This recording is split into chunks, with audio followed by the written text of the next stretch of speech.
Good morning, everyone. My name is Cynthia Mallon, and I'm a safety consultant with the Pennsylvania OSHA Consultation Program. Before I begin, I'd like to review some general details about this webinar. The chat is open for questions, and we'll try to answer the questions through this chat feature. If the question is technical in nature and requires a more thorough response, then we'll post the answer on our website within 7 days of the webinar. As an overview, the webinar is titled Youth in the Workplace, and I hope to provide information on a safe workplace for young workers and what employers need to know to provide a safe workplace for young workers. Some of the topics I plan to cover are defining who's considered a young worker, the place of a young worker in the American workforce, what are some injury trends, what we know, such as why are young workers and new workers more susceptible to being injured on the job, ways young workers and new workers may get sick or injured, and where do young workers most commonly get injured? Employer responsibilities about hiring new workers is the next topic I'll go over. And how can we prepare our young workers to work safely? The most common injuries that employ young workers and the types of hazards they face.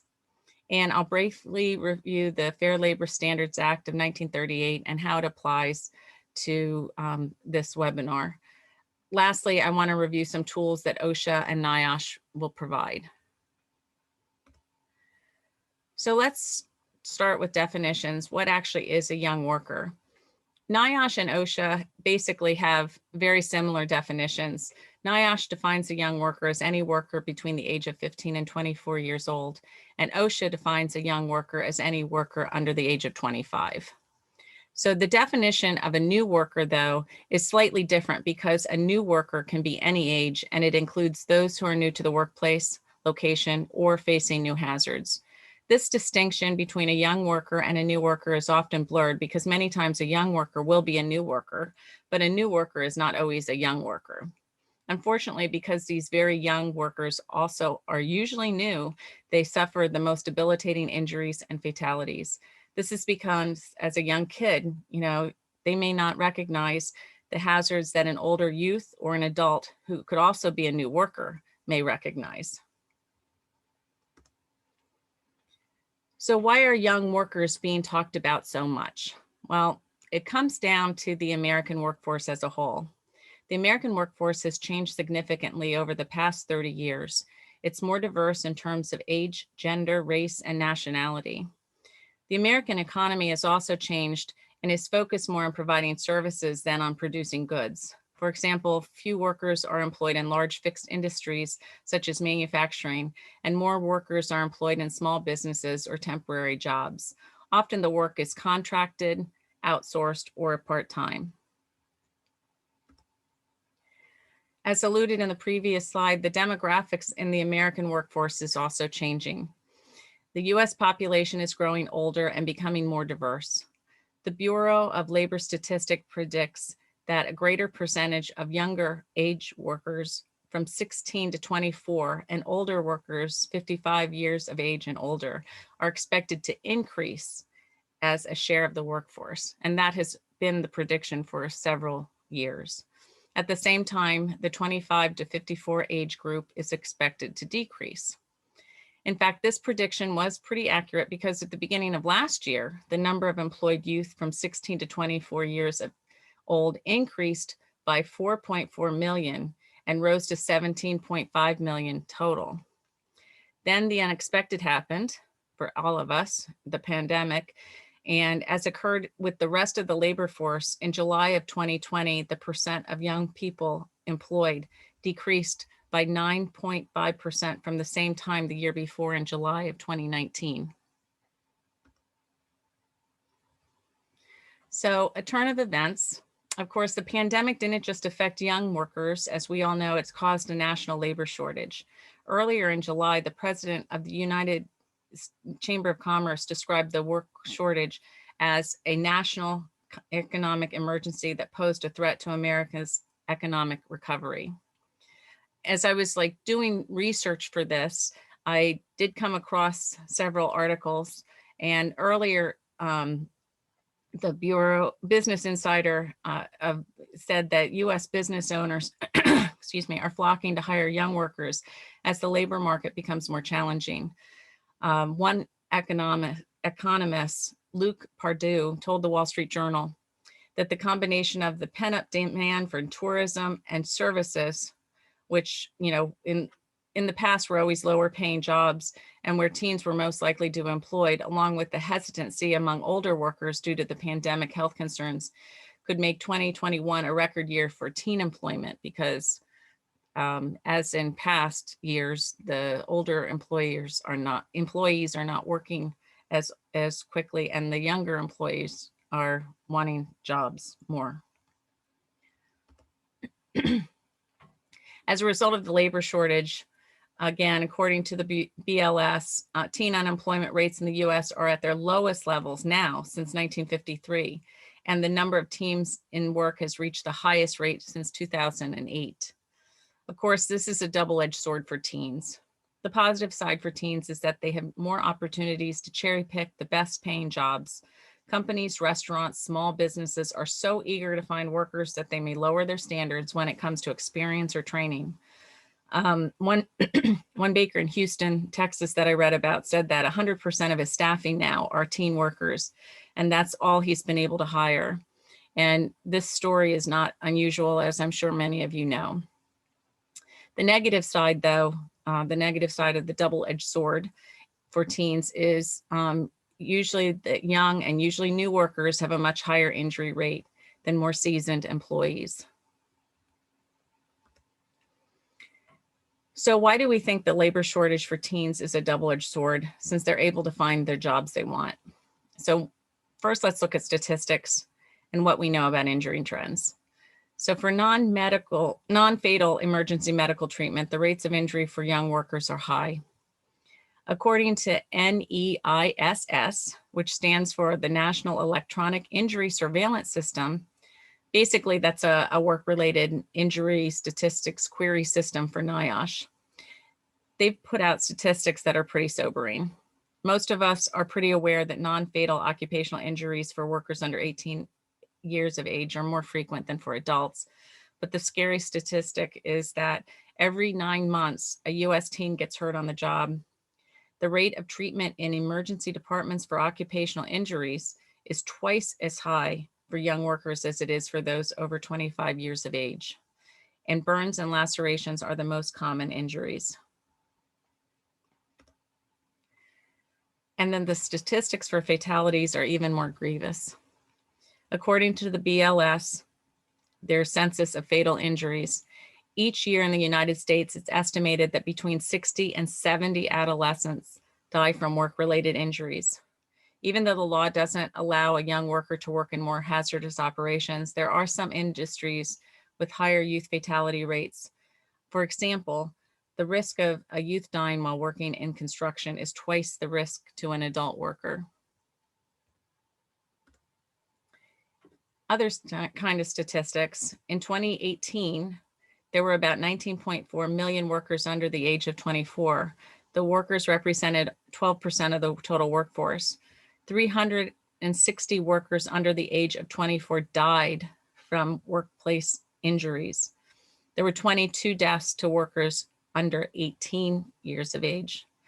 This incident rate for non-fatal injury workers, for all of you safety professionals out there, is 110.3 per 10,000 full-time employees for ages 16 to 19, and 99.3 per 10,000 full-time employees for ages 20 to 24. Again, very sobering statistics. So OSHA looked at these numbers from the Bureau of Labor Statistics and decided what industries they were going to prioritize with their outreach and compliance assistance. As you can see, younger workers are one of the 8 sectors that OSHA feels it needs to address, especially now with the high demand for young workers and the industries they most often work in. You know, as I mentioned before, basically companies are trying to hire warm bodies because they can't get anybody to work. And so young workers are definitely in that sector that OSHA wants to make sure they outreach. So I think it's kind of ironic or sad to know that OSHA is prioritizing young workers along with such high hazard industries as construction and trenching and excavation and oil and gas. It's very sobering. So here's where a new job for anyone can cause stress, and those stresses can make a worker more susceptible to injury. Everyone who has started a job, I'm sure at one time or another, has been a new worker and has probably experienced a few of these stresses. So I wanted to kind of take a look at these so all of you could probably relate to this. One of the stresses is meeting new people. You know, oftentimes you're leaving old coworkers and familiar faces who may have even become your friends. You're meeting new people that can be overwhelming. I know for me that is. And remembering countless new names, I can never remember new names. So this is a big stress for me, as well as understanding coworkers' jobs and duties. Another stress would be coming to a new place. You need to familiarize yourself with your new environment, and that can be very uncomfortable and nerve-wracking. It can also take time to feel like you know your way around. For instance, in a large office building or a factory, you may even get lost. That, again, could be me. New routine is another stress. Things like figuring out your new commute, and that can take up to a year. Adjusting to weather changes and your traffic patterns and things getting to and from work. And again, all of us, I'm sure, can identify with this stress because we all went under completely new routines with the pandemic. The fourth thing is understanding your new boss. Your old boss may have been relaxed and your new boss may have higher expectations and be not so friendly. And you need to learn how to communicate and please your boss as a crucial part of being successful in your job. The last thing mentioned here is different responsibilities. A new job generally requires new tasks or duties and expectations, and learning how to complete these expectations in a timely, professional, and correct manner can be very stressful. This is why orientation and training are so very important. So now that we have looked at the stresses just of a new job for a new worker faces, when we combine that with the unique health and safety risks that a young worker may face, it's no wonder why young workers and new workers are more susceptible to be injured and have higher rates of job-related injuries. If you look at this list, most of the items on the list have two words in common: limited and lack. So first of all, most new and young workers are limited or have no prior work experience, or in other words, they're inexperienced. They have limited or lack of safety and health training. They lack the orientation and supervision. They lack understanding of their workplace. They often lack preparation for the workplace. And there's oftentimes a hesitancy to ask questions. You know, being the new kid on the block isn't always easy, and especially being the new kid who's very young.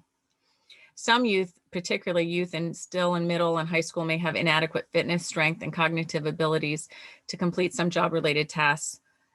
You know, one example may be working on a farm, working on farm equipment. So even though regulations restrict the youth from participating in a range of hazardous jobs and limit the hours that a youth can work, a young worker can still face many hazards in the workplace. Workplace hazards associated with specific jobs is another major cause of injuries and illnesses.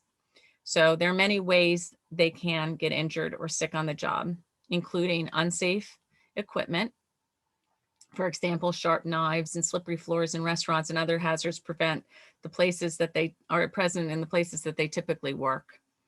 Another one is inadequate safety training, inadequate supervision, dangerous work that is illegal or inappropriate for youth under 18.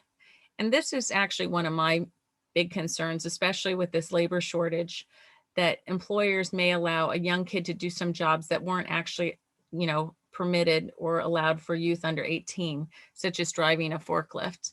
And even before the pandemic, if you go back and look at teen fatalities, there are several that are because teens were driving a forklift, and they weren't really supposed to, but the employer, kind of promoted them, so to speak. And, oftentimes it has led to very debilitating injuries or fatalities.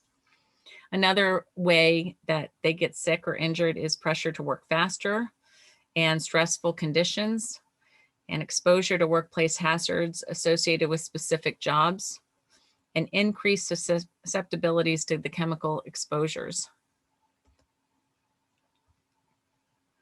So where now do young workers get injured on the job? So this is from NIOSH analyzing the Bureau of Labor Statistics current population survey. So if you look at here, it's no surprise that most of the injuries and illnesses happen in food services and drinking places. Based on emergency room data, 33% of teens who were injured on the job worked in the leisure and hospitality sector, and that's the blue sector on this, the medium blue sector on this pie chart. The retail sector had the second highest number of reported injuries and illnesses among youth, with 28% of all injuries. 19% were in the other trades and services. And, the other sectors make a very small part of this pie, but there is construction, agriculture, manufacturing, private household services, entertainment and recreation services, maybe like working at an amusement park or a movie theater or something like that. But, you can really see where young workers are basically working.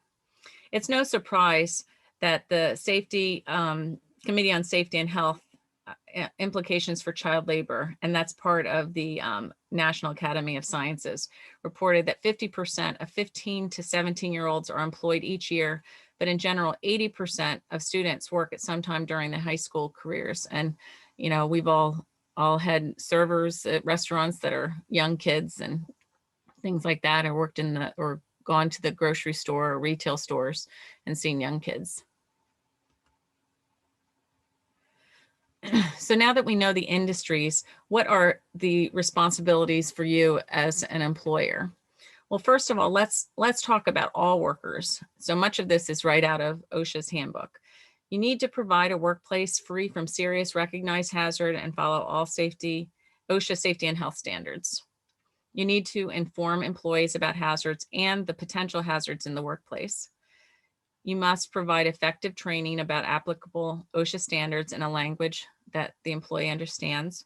And you want to provide required personal protective equipment or PPE. And, obviously pay for most types of the required PPE, such as safety glasses, earplugs, gloves, etc. So now, what are the employer's responsibilities for young workers? Obviously, this is much more stringent. Fundamentally, employers must assimilate young employees into the workforce safely, as in the case for all new employees. Additionally, though, employers must comply with applicable child labor laws when hiring and placing young workers on the job. For example, the laws prohibit youth from working certain hours and from performing dangerous or hazardous work. You want to ensure that young workers receive training to recognize hazards and are competent in safe work practices. Training should be in a language and a vocabulary that they understand. And they should, include things such as like prevention of fires, of accidents, violent situations, and what to do if they're injured. You want to encourage young workers to ask questions about tasks or procedures that they're unclear or do not understand. Tell them whom to ask, and young workers want to do a good job, but they need to do it safely. The inexperience works against them, and they may not feel comfortable asking questions. So you do want to make sure that they don't feel uncomfortable asking questions. You want to remember that young workers are not just little adults. You must be mindful of their unique aspects of communicating, and how to communicate with them. Ensure that the equipment operated by a young worker is both legal and safe for them to use. Employers should label equipment that young workers are not allowed to operate. And again, I go back to forklifts. Oftentimes on forklifts, there will be a little sticker that says under 18, you're not permitted to ride the forklift. But you as the employer, if you allow that, then a sticker isn't going to mean anything. The other really important thing, and hopefully you wouldn't have to deal with this, is to tell young workers what to do if they get hurt on the job. So training youth to work safely is a multi-step process. So step one, you want to double check the tasks. Once a young worker knows what to do and has demonstrated that they can do the job right, you want to check again to make sure they're continuing to do the task correctly. You don't want to let them take shortcuts, and especially with safety. These are things that are important when teaching anybody, but especially young workers. You want to give them clear instructions and tell them what safety precautions to take. Ask them to repeat your instructions and give them an opportunity to ask questions. You want to show them how to perform the task. Then, watch them as they do it and correct any mistakes. Finally, ask if they have any additional questions. And of course, be sure that supervisors and coworkers also set a good example by following all the appropriate safety rules as well. Step two, you want to determine the appropriate work assignments. Consider the following, to determine appropriate work assignments, such as the child labor law restrictions, workplace hazards, and the maturity level of the actual young worker. Remember that the assignments to avoid would include working at heights, working in trenches, operating vehicles, and operating complex machinery and equipment. And you want to remember the young worker's capabilities. Unfortunately, fatality investigations involving young workers often indicate that employers gave young workers assignments that were beyond their capabilities. And since it's a fatality investigation, it obviously resulted, sadly, in a fatality. Step three, you want to provide proper supervision. Assign adult mentors to help young workers assimilate safely into the workforce. So, devise a mentor-mentee system. If you implement a mentoring or a buddy system for new young workers, they can supervise them and provide frequent feedback on their job performance. They can recognize safe work behaviors. They can answer questions and help the new young worker learn kind of the ropes of the new job. Supervisors and coworkers can show teens how to do the job correctly. What may be obvious to an experienced or a seasoned employee may not be so clear to a teen tackling a task for the first time. And so time spent showing a young worker the best way to handle a job is usually paid back in threefold throughout the work if it's done right and without harm to products or injury to the worker. This might even alleviate the task that you as the employer have of micromanaging the young work staff. Next thing you want to do is inform the adult employees also of the child labor laws and make sure they know the specific tasks that each minor should not perform. You want to train other members of management on what tasks can and cannot be assigned to minor workers, and consider informing other employees who interact with the minor, or perhaps even the minor themselves, him or herself, of the child labor laws. Another suggestion would be to create a written record of training and maybe distribute a memo that clearly indicates the child labor and limitations for each minor employee, so that everyone kind of is on the same page. So step four, you want to show them how to use safety equipment. The FLSA prohibits young workers from doing tasks identified as particularly hazardous, including operating heavy equipment, driving, using electric meat slicers, for example. In addition, young minors are prohibited by working late at night and using certain power tools. This does not eliminate every hazard, the whole FLSA. But some workers may still need to wear personal protectives, such as safety shoes, hard hats, gloves, depending on the nature of the work. You want to make sure that the teens know when they need to wear their protective gear, where to find it, how to use it, and how to care for it. After determining appropriate work assignments for young workers, you want to train them in the hazards and the controls specific to their work environments. An example would be, keeping exit doors free from obstacles. You also want to train them to identify and report workplace hazards and teach them about safety features of equipment or facilities. Some of these things would be like assuring that the safety guards remain on the machinery, ensure that they understand your company's stop work authority policy, things such as lockout, tagout. If they see a tag or a lock on a piece of equipment, they know that it's in a dangerous state and to stay away from it. Also, maybe something as simple as turning off or disconnecting equipment prior to cleaning or at the end of the shift.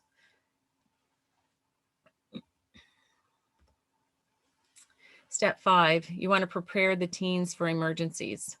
Again, this is not just specific to teens, but just be aware of it, because a lot of times if you've worked at another facility or company, you are aware usually of to things like looking out for emergencies, but a teen may not even think about that. So every worker needs to be ready to handle the emergency. So you want to prepare the young worker to escape a fire, handle potentially violent customers, especially at late night establishments, fast food. You want to have them know how to deal with power outages or face any other risks that affect your businesses. Youths also need to know who to go to, again, if an injury should occur and if they need first aid or medical care. Step 6 is setting up a safety and health program. Again, a safety and health program should involve every worker at your business. It's your best defense against any workplace injuries. It's not just for the young worker, but for help in establishing or improving your safety and health program, you can always contact us at IUP. Put a little plug in for us. So let's briefly talk about the hazards. What is a hazard? Here are some more definitions. A hazard can be a visible or invisible danger. I think the most succinct definition, though, is that a hazard is something that can harm you physically or psychologically and can have a negative effect on you at the moment or in the long run. There are obviously many different kinds of hazards in the workplace. Obviously, as a safety and health professionals, we talk a lot about safety hazards. So these can be defined as those that cause immediate accidents and injuries like cuts, slips and falls, burns, and back injuries. Some examples that may affect the young workers with their jobs are the sharp knives, the deep fat fryers, slippery floors, heavy objects. And you don't want to forget about the violence and assaults, because they're also safety hazards. And of course, health hazards are harmful things for living or non-living that can injure you or make you sick. These include chemical hazards that can cause immediate or long-term health effects. Examples include things like disinfectants, detergents, solvents, paints. Physical and environmental hazards are also health hazards and include dust, extreme heat, extreme cold, or unsanitary conditions. And other hazards are less obvious sometimes because they may not actually cause a health problem right away, but some would be things like noise, stress hazards, pressure to work faster, sexual harassment, or repetitive movements. So here are some examples of hazards by industry. Again, OSHA has these industries tagged mainly for young workers on their eTool, but again, these hazards can affect young workers or any workers. Some of the major ones obviously are retail, grocery, convenience stores, and restaurant, food service, and fast food. But also there's an eTool that OSHA has for construction, for young workers in construction. But again, these kind of 6 areas are fairly common for young workers, especially for their first jobs. So let's just quickly talk about the federal and state child labor laws, which regulate employment of minors. These are all tied to the Fair Labor Standards Act, which I had alluded to earlier, or FLSA, from the year of 1938. Youth employment provisions of the FLSA are designed to protect young workers. The provisions differ based on the age of the minor of the actual youth. So a minor that is age 14 to 17 years of age is always under this, child protection for young workers. Once the youth reaches 18 years of age, he or she is no longer subject to the federal child labor provisions. In general, the federal child labor provisions of the FLSA limits the types of jobs that are allowed to be performed, the number of hours that a young person may work, and the timing of these hours. There's actually a pretty neat self-assessment tool for child labor that's put out by the Department of Labor to help employers who may hire young workers. Some of the questions that are basic on this that for all employers are, do you have pretty much any young workers working more than 18 hours in a week when school was in session? Do you have young workers working more than 40 hours in a week when school was not in session? And are you maintaining certain records such as including the date of birth for all employees who are less than 19 years of age? In continuing looking at the self-assessment, they have broken it down also to workers who are less than 14 years of age. And of course, there are requirements listed depending on how you answer the questions. So, are they working during school hours before 7 a.m. on any day? Past 7 p.m. between Labor Day and June 1st, which is usually going to be the school year. Are they working past 9 p.m. between June 1st and Labor Day, which is usually during their summer vacation? Working more than 3 hours on a school day, including Fridays, or working more than 8 hours on any day. OSHA also has an entire section, which I kind of alluded to before, on the website for young workers. It's actually a pretty neat interactive tool that lists information for young workers, employers, parents, and educators. And the most, I think, daunting and impactful part of this are the real stories of what teens have to say who were injured, often with very debilitating injuries, and how easily they got injured is on this page as well. Common hazards, as I pointed out prior on some slides, and also it has many other resources. So as the priority to emphasize young workers' safety increases, it seems like the website gets even better with the tools to assist the employers. Also, NIOSH has a youth at work or talking safety, the Pennsylvania edition. Actually, there's all sorts of, every state has an edition, I believe. It's basically a free curriculum that anyone can download, and it includes a PowerPoint presentation as well as a companion video. It was basically designed to help teachers and school community-based job placement staff educate young people about the basics of job safety and health. And again, lots of information, and it's a pretty neat program. So federal DOL, Department of Labor, has the employer self-assessment tool for child labor in grocery stores, and that can be found at this link. And it basically goes through various questions for both under 18 years of age and under 16 years of age. So quickly looking at the assessment tool for the grocery stores, for child labor in grocery stores for children under the age of 18, it asks things such as, do they operate clean, power-driven meat slicers or other meat or poultry processing machines? And this can be, meat slicers, grinders, patty farming machines, meat and bone cutting saws, food processors, when used to process meat or poultry. Do they operate or clean any power-driven bakery machines? And this can, again, include horizontal and vertical dough mixers. And that does include countertop models, batter mixers, bread dividing, rounding, molding machines, dough breaks, dough sheeters, cookies and cracker machines, and cake cutting bandsaws.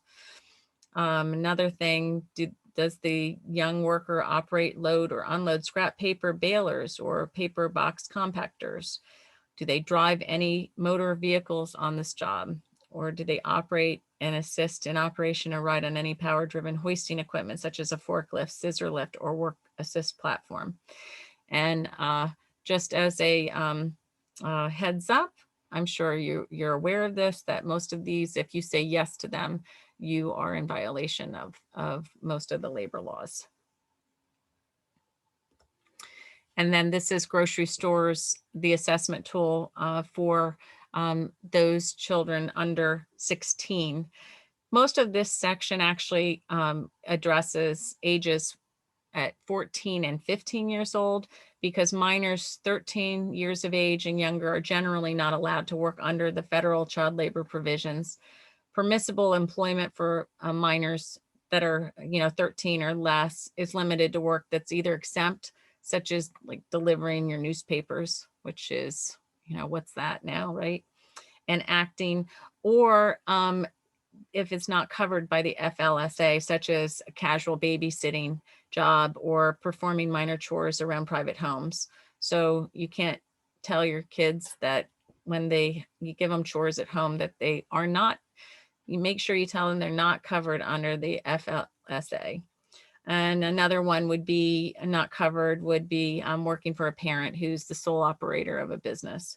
But again, this is basically, 9 questions, very, very much, very similar to each other. Cart retrieval, unload goods from a truck or conveyor, working inside a meat cooler or a freezer, operating power-driven equipment, working from ladders, equipment with handling hot oil and grease. And again, for under 16, they're very limited in what they're permitted to do. And like the other slide, if you're saying yes to any of these and giving these assignments to ages under age of 16, you're probably in violation of the FSLA. So the Department of Labor also has a self-assessment tool for child labor in restaurants. And this is the link for that. And it's, again, as with groceries, it has a lot of information on them since young workers are mostly employed in the service or retail industries. Again, don't want to go through this in detail. It's almost exactly the same as that for grocery stores, but the tool does go through specifically things for under 18 in restaurants. And again, under 16, very, very similar to grocery stores. OSHA also has an eTool, and I actually think this is pretty neat. There are different tabs for that you can go to, such as on serving various jobs in a restaurant. So serving, cleanup, drive-through, cooking, food prep, delivery, it's kind of clever the way they have it set up. But again, if you'd go to the OSHA website and just put in young worker safety in restaurants, the eTool will pop up and you can go through it. It's good for older workers as well, because it does list all sorts of hazards in each of these categories, and it also gives recommendations of how to abate those hazards. So in summary, I want to just review employers, you as an employer, the safety checklist for young workers. So to be sure, some tasks and tools present more of a hazard than others, and many hazardous activities are limited or prohibited for young people by the FLSA. But employers can take some simple steps to prevent injuries to working teens. By understanding and complying with the federal and state youth employment and occupational safety and health rules, you can do things such as stress safety, particularly among first-line supervisors who have the greatest opportunity to influence teens and their work habits. They are important role models. You also want to make sure that young workers are appropriately trained and supervised to prevent injuries and hazardous exposures. You want to work with supervisors and experienced workers to develop an injury and illness prevention program and to help identify and solve safety and health problems. Many injuries can be prevented through simple work redesign. You want to train young workers to recognize hazards as well and to use safe work practices. It's especially important since teens often have little work experience and new workers are at a disproportional risk of injury. You want to make sure that young workers know the federal and state youth employment rules and frequently remind them that they must be obeyed. But, lastly, but not by any means less important, you need to make sure that they know that safety in your company is a priority. So that's about wraps it up for my webinar. I wanted to put this page up. This is our homepage. Please don't forget to visit to learn more about our program. As you can see from the screen shot of this page, there's a plethora of information that can assist you with safety and health problems. If you look to the right side, the list, there's many, many things. In fact, this webinar itself was recorded, so you'll be able to review it again or look at prior webinars that we've hosted. We also have a thing called Focal Point Series that has information about 25 subjects from aerial lifts to walking working surfaces. So please contact us to request the no cost consultation visit to your company to assist us in helping you improve your safety and health program. It's very easy to get started. Just hit that free consultation request form tab on this page, and you submit it, fill it out, submit a request, and shortly after that, somebody will contact you to set up the consultation. Of course, you can also contact me directly. My email is cmallon@iup.edu, and you can also call us at a toll-free number, 1-800-382-1241. And thank you for your time and for attending this webinar.